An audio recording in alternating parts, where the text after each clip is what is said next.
Hello ವೀಕ್ಷಕರೇ, ಚುನಾವಣಾ ಆಯೋಗದ SIR ಪರಿಷ್ಕೃತ ಮತದಾರರ ಪಟ್ಟಿ ಪಶ್ಚಿಮ ಬಂಗಾಳದಲ್ಲಿ ಮರಣ ಮೃದಂಗವನ್ನು ಬಾರಿಸ್ತಾ ಇದೆ. ಜನರು 2002ರ ಮತದಾರ ಪಟ್ಟಿಯಲ್ಲಿ ತಮ್ಮ ಹೆಸರಿಲ್ಲದ ಹೆದರಿಕೆಯಿಂದ ಮೃತಪಡುತ್ತಿರುವುದು ವರದಿಯಾಗಿದೆ. ತೃಣಮೂಲ ಕಾಂಗ್ರೆಸ್ ಚುನಾವಣಾ ಆಯೋಗದ SIR ಅನ್ನು ಭಯೋತ್ಪಾದಕ ಎಂದು ಹೇಳುತ್ತಿದೆ. ಯಾಕೆಂದರೆ SIRಗೆ ಹೆದರಿ ಕಳೆದ ದಿವಸ 60 ವರ್ಷದ ಮಹಿಳೆಯೊಬ್ಬರು ಮೃತಪಟ್ಟಿದ್ದು, ಚುನಾವಣಾ ಆಯೋಗದ ವಿಶೇಷ ವೋಟರ್ ಲಿಸ್ಟ್ ಪರಿಷ್ಕರಣೆಯಿಂದ ಈ ಸಾವು ಸಂಭವಿಸಿದೆ ಎಂದು ಪಶ್ಚಿಮ ಬಂಗಾಳದ ಆಡಳಿತಾರೂಢ ತೃಣಮೂಲ ಕಾಂಗ್ರೆಸ್ ಹೇಳ್ತಾ ಇದೆ. SIRಗೆ ಹೆದರಿ ಪಶ್ಚಿಮ ಬಂಗಾಳದಲ್ಲಿ ಒಟ್ಟು 3 ಮೃತಪಟ್ಟಿದ್ದಾರೆ ಎಂದು ವರದಿ ತಿಳಿಸ್ತಾ ಇದೆ. ಏನಿದು?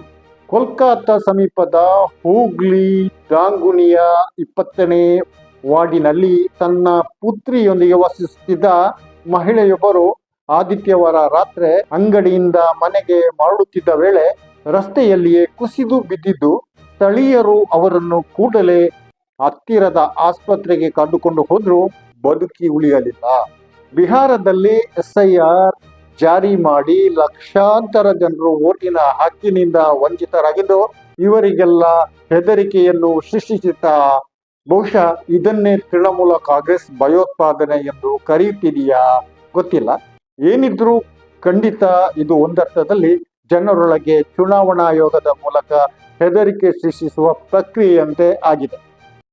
ಇಡೀ ದೇಶದಲ್ಲಿ ಈಗ ಚುನಾವಣಾ ಆಯೋಗದ SIR ಅನ್ನು ಸರ್ಕಾರ ದೇಶದಿಂದ ಹೊರಗಟ್ಟುವುದಕ್ಕೆ ಉಪಕರಣವಾಗಿ ಬಳಸುತ್ತಿದೆ ಎಂದು ಪ್ರಬಲವಾದ ಪ್ರಚಾರ ನಡೀತಾ ಇದೆ. ಇದು ಎಷ್ಟು ಸರಿಯೋ ತಪ್ಪೋ ಗೊತ್ತಿಲ್ಲ. ಆದರೆ ಒಟ್ಟಿನಲ್ಲಿ ಜನಮನದೊಳಗೆ SIR ಭೀತಿ ಆವರಿಸಿಕೊಂಡಿದೆ. ಮುಖ್ಯ ಚುನಾವಣಾ ಆಯುಕ್ತ ಜ್ಞಾನೇಶ್ ಕುಮಾರ್ ಪಶ್ಚಿಮ ಬಂಗಾಳ ಮತ್ತು ಇತರ 11 ರಾಜ್ಯಗಳಲ್ಲಿ ಕೇಂದ್ರಾಡಳಿತ ಪ್ರದೇಶಗಳಿಗೆ SIR ಘೋಷಿಸಿದ್ದು, ಆ ನಂತರ ಮೃತ ಮಹಿಳೆ ದೊಡ್ಡ ಮಟ್ಟದಲ್ಲಿ ಆತಂಕಗೊಂಡಿದ್ರು ಎಂದು ಸ್ಥಳೀಯ ನಿವಾಸಿಗಳು ಹೇಳ್ತಾ ಇದ್ದಾರೆ. ನಮ್ಮ ಭವಿಷ್ಯ ಮುಂದೇನು ಎಂದು ಅವರನ್ನು ಕಾಡುತ್ತಿದೆಯಾ? ಇಂತಹ SIR ಬೇಕಾ? ಚುನಾವಣಾ ಆಯೋಗ ಮರುಚಿಂತನೆ ನಡೆಸುವುದು ಇಂದಿನ ಪರಿಸ್ಥಿತಿಯಲ್ಲಿ ಅತ್ಯಗತ್ಯವಾಗಿದೆ. ಒಟ್ಟು 12 ರಾಜ್ಯಗಳಲ್ಲಿ SIR ಅನ್ನು ಚುನಾವಣಾ ಆಯೋಗ ಜಾರಿಗೊಳಿಸಲಿದ್ದು, ಅಕ್ಟೋಬರ್ 28ಕ್ಕೆ ಅದು ಪ್ರಕ್ರಿಯೆಯನ್ನು ಕೈಗೆತ್ತಿಕೊಂಡಿದೆ. ಅದು ಮುಂದಿನ ವರ್ಷ ಫೆಬ್ರವರಿ 7ಕ್ಕೆ ಕೊನೆಗೊಳ್ಳುತ್ತದೆ. ತುರ್ತಾಗಿ ಒಂದು ವೋಟರ್ ಪಟ್ಟಿ ಸುಧಾರಣೆ. ಮಹಾರಾಷ್ಟ್ರದಲ್ಲಿ ಬಿಜೆಪಿ SIR ಅನ್ನು ಸ್ವಾಗತಿಸಿದೆ. ಆದರೆ ಶರದ್ ಪವಾರ್, ಉದ್ಧವ್ ಠಾಕ್ರೆ, ರಾಜ್ ಠಾಕ್ರೆ ಜೊತೆಗೂಡಿಯೇ ವೋಟ್ ಚೋರಿ ವಿರುದ್ಧ ಬಹುದೊಡ್ಡ ಸತ್ಯ ಮಾರ್ಚ್ ಅನ್ನು ನವೆಂಬರ್ 1ರಂದು ನಡೆಸಿದ್ದಾರೆ. ಬಹುಶಃ BMC ಚುನಾವಣೆ ಅಂದರೆ ಬೃಹನ್ ಮುಂಬೈ ಕಾರ್ಪೊರೇಷನ್ ಚುನಾವಣೆಯ ನಂತರ SIR ಪ್ರಕ್ರಿಯೆಯು ಇಲ್ಲಿ ತೀವ್ರಗೊಳ್ಳಬಹುದು. ಕರ್ನಾಟಕದಲ್ಲಿಯೂ SIR ನಡೆಯಲಿದೆ. ತಮಿಳುನಾಡಿನಲ್ಲಿ ನವೆಂಬರ್ 4ರಿಂದ SIR ಪ್ರಕ್ರಿಯೆ ಶುರುವಾಗ್ತಾ ಇದೆ. ತಮಿಳುನಾಡನ್ನು ಬಿಹಾರ ಆಗಲು ಬಿಡುವುದಿಲ್ಲ ಎಂದು ತಮಿಳುನಾಡಿನ ಮುಖ್ಯಮಂತ್ರಿ ಸ್ಟಾಲಿನ್ ಈಗಾಗಲೇ ಘೋಷಿಸಿದ್ದಾರೆ. ಎಲ್ಲ ವಿಪಕ್ಷಗಳು SIR ಅನ್ನು ಬಹಿಷ್ಕರಿಸಬೇಕೆಂದು ಸ್ಟಾಲಿನ್ ಕರೆ ನೀಡಿದ್ದಾರೆ. ಈ ಕುರಿತು ಸರ್ವ ಪಕ್ಷಗಳ ಸಭೆಯಲ್ಲಿ 40 ಪಕ್ಷಗಳು ಭಾಗವಹಿಸಿದವು. ನಟ ವಿಜಯರ TVK, AIDMK ಮತ್ತು NTKಗಳು ಈ ಸಭೆಯನ್ನು ಬಹಿಷ್ಕರಿಸಿತು. ಬಹುಶಃ TVKಯ ಈ ಬಹಿಷ್ಕಾರದಿಂದ ವಿಜಯರ TVKಯನ್ನು ವಿಧಾನಸಭಾ ಚುನಾವಣೆಯ ಮೊದಲೇ ತಮಿಳುನಾಡಿನ ಜನ ಅರಿಯುವಂತೆ ಗುರುತಿಸುವಂತಹದ್ದು ನಿಜ. ಇರಲಿ, ನಾವೀಗ ಪಶ್ಚಿಮ ಬಂಗಾಳದ SIR ವಿಷಯಕ್ಕೆ ಮರಳೋಣ. ಮಹಿಳೆ ಸಾಯುವ ಮುಂಚಿನ ದಿವಸ ಡಾಂಗುನಿಯ ವಾರ್ಡ್ 20ರ ನಿವಾಸಿಗಳು SIRನ ಪರಿಣಾಮಗಳ ಕುರಿತು ಚರ್ಚಿಸಲು ಒಂದು ಸಭೆ ಸೇರಿದ್ರು. ಆ ಸಭೆಯಲ್ಲಿ ಮಹಿಳೆ ಕೂಡ ಇದ್ರು.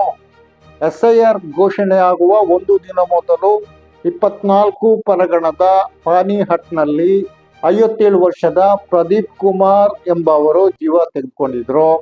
ತನ್ನ ಸಾವಿಗೆ SIR ಕಾರಣವೆಂದು ಒಂದು ಪತ್ರವನ್ನು ಅವರು ಬರೆದಿಟ್ಟಿದ್ದಾರೆ. SIR ಅನ್ನು ಜನ ಯಾಕೆ ಇಂಥ ಹಂತಕನೆಂದು ತಿಳ್ಕೊಂಡಿದ್ದಾರೋ ಗೊತ್ತಿಲ್ಲ. ಪಶ್ಚಿಮ ಬಂಗಾಳದ ಬಿರ್ಭೂಮಿಯ ಇಲಂಬಾರ್ನಲ್ಲಿ ವಾಸಿಸುತ್ತಿದ್ದ 95 ವರ್ಷದ ಶಿಸ್ತಿಸ್ ಮಜುಮ್ದಾರ್ ಕೂಡ SIRಗೆ ಹೆದರಿ ಆತ್ಮಹತ್ಯೆ ಮಾಡಿದ್ದಾರೆ. ಉತ್ತರ ಬಂಗಾಳದ ಇನ್ನೊಬ್ಬರು ಪ್ರಯತ್ನಿಸಿದ್ರು ಅವರನ್ನು ರಕ್ಷಿಸಲಾಯಿತು ಎಂದು ವರದಿಗಳು ತಿಳಿಸುತ್ತಿವೆ. ಈ ಸಾವುಗಳಿಗಾಗಿ ಬಿಜೆಪಿಯ ವಿರುದ್ಧ ತೃಣಮೂಲ ಕಾಂಗ್ರೆಸ್ ಗರಂ ಆಗಿದ್ದು ನಿಜ. ಪಶ್ಚಿಮ ಬಂಗಾಳದಲ್ಲಿ ಎಸ್ಐಆರ್ ಸಾವಿನ ಲೆಕ್ಕಗಳಲ್ಲಿ ಹೆಚ್ಚಳವಾಗುತ್ತಿದೆ. ನಾವು ಯೋಜನಾಬದ್ಧ ಭಯೋತ್ಪಾದನೆಯನ್ನು ಎಸ್ಐಆರ್ ರೂಪದಲ್ಲಿ ನೋಡ್ತಿದ್ದೇವೆ. ಆದ್ದರಿಂದ ಎಸ್ಐಆರ್ ಮತದಾರ ಪಟ್ಟಿಯ ಒಂದು ಪರಿಷ್ಕರಣೆಯಲ್ಲ, ಬದಲಾಗಿ ಅಮಿತ್ ಶಾ ಹೇಳಿದಂತೆ ಇದು ಗುರುತಿಸಿ ಇಲ್ಲದಾಗಿಸುವುದಕ್ಕೆ ಮತ್ತು ಗಡೀಪಾರುಗೊಳಿಸುವುದಕ್ಕೆ ಚುನಾವಣಾ ಆಯೋಗದ ಮೂಲಕ ಹೊರತಂದ ಉಪಕರಣವಾಗಿದೆ ಎಂದು ತೃಣಮೂಲ ಕಾಂಗ್ರೆಸ್ ಎಕ್ಸ್ನಲ್ಲಿ ಪೋಸ್ಟ್ ಹಾಕಿದೆ. ಈಗ ಹೇಳಿ, ಖಂಡಿತ ಎಸ್ಐಆರ್ ಪಶ್ಚಿಮ ಬಂಗಾಳದಲ್ಲಿ ಭಯದ ವಾತಾವರಣವನ್ನು ಸೃಷ್ಟಿಸುತ್ತಿರುವುದಂತೂ ನಿಜ. ವಾರ್ಡ್ 20ರ 60 ವರ್ಷದ ಮಹಿಳೆಯಾಗಿ ಹೋಯಿತು. ಇದೇ ವಾರ್ಡಿಗೆ ಸಮೀಪದ ಇನ್ನೊಂದು ವಾರ್ಡಿನಲ್ಲಿ ಇನ್ನೊಬ್ಬರ ಆರೋಗ್ಯವನ್ನು ಏರುಪೇರು ಮಾಡಿದೆ ಮತ್ತು ಅವರು ಈಗ ಬದುಕಿ ಉಳಿಯುವ ಹೋರಾಟ ನಡೆಸುತ್ತಿದ್ದಾರೆ ಎಂದು ತೃಣಮೂಲ ಕಾಂಗ್ರೆಸ್ ಎಕ್ಸ್ನಲ್ಲಿ ಬರೆಯಿತು. ಎಸ್ಐಆರ್ ಒಳ್ಳೆದೆ, ಜನರ ಜೀವ ಹಂತಕವಾಗುವುದಾದರೆ ಅದು ಬೇಕಾ? ಬಿಹಾರದಲ್ಲಾದಂತೆ ಲಕ್ಷಾಂತರ ಜನರಿಗೆ ಓಟಿಲ್ಲದ ಹಾಗೆ ಮಾಡುವುದು ಬೇಕಾ? ಯೋಚಿಸಬೇಕು. ವೀಕ್ಷಕರೇ, ನಿಮ್ಮ ಅಭಿಪ್ರಾಯವೇನು? ಈ ಹೊತ್ತಿನ ಚರ್ಚೆ ಇಷ್ಟೇ. ಇನ್ನೊಂದು ಕಾರ್ಯಕ್ರಮದೊಂದಿಗೆ ಇನ್ನೊಮ್ಮೆ ನಿಮ್ಮ ಮುಂದೆ ಬರುತ್ತೇನೆ.